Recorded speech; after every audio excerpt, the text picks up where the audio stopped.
খালেদা জিয়ার যে পরিস্থিতি রয়েছে এই পরিস্থিতির জন্য কিন্তু শেখ হাসিনা দায়ী। রাজনৈতিক দল থেকে যারা সিনিয়র লিডারশিপ রয়েছেন তাদের থেকে আমরা শুনতে পাচ্ছি দেশে হলো নিরাপত্তা নাই, এবং একজন বলেছেন ঢাকা শহরে প্রতিদিন নাকি 20 জন লাশ পড়ে। ওনারা টকশোতে বলেছেন এই কথা। তাহলে যদি রাষ্ট্রের নিরাপত্তা না থাকে এবং আমাদের জীবন বিপন্ন,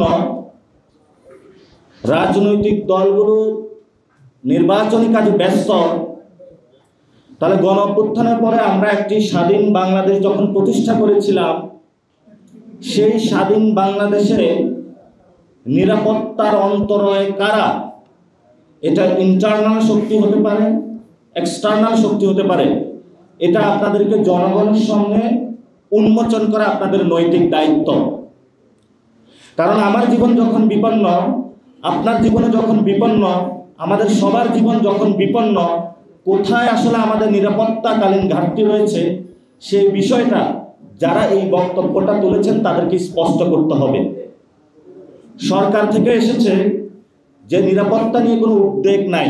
আইন মন্ত্রণালয় থেকে বলা হয়েছে যে উনি আসতে পারেন, কিন্তু এই বর্তমান অবস্থায় আমিও হসপিটালে গিয়েছিলাম। খালেদা জিয়ার যে পরিস্থিতি রয়েছে এই পরিস্থিতির জন্য কিন্তু শেখ হাসিনা দায়ী। এই পরিস্থিতির জন্য জাতীয় পার্টি দায়ী। এই জন্য শেখ হাসিনার বিষয়ে যে আমাদের অবস্থান, বিএনপি এবং জামায়াত ইসলামীকে জাতীয় পার্টি সম্পর্কে একই অবস্থান নিতে হবে। এখানে কোনো কুসুম কুসুম প্রেম চলবে না। কারণ আজকে খালেদা জিয়ার যে পরিস্থিতি অথবা অন্যান্য রাজনৈতিক নেতৃবৃন্দের যে পরিস্থিতি, এটাতে শেখ হাসিনা আওয়ামী লীগ যেমন দায়ী, জাতীয় পার্টি সমভাবে দায়ী। এবং 14 দলের যারা শরিক, ইনু ম্যান ছোট ছোট যারা পার্টিগুলো রয়েছে, শেখ হাসিনা লেসপেন্সার হিসেবে কাজ করেছিল, তারা তো জেলে।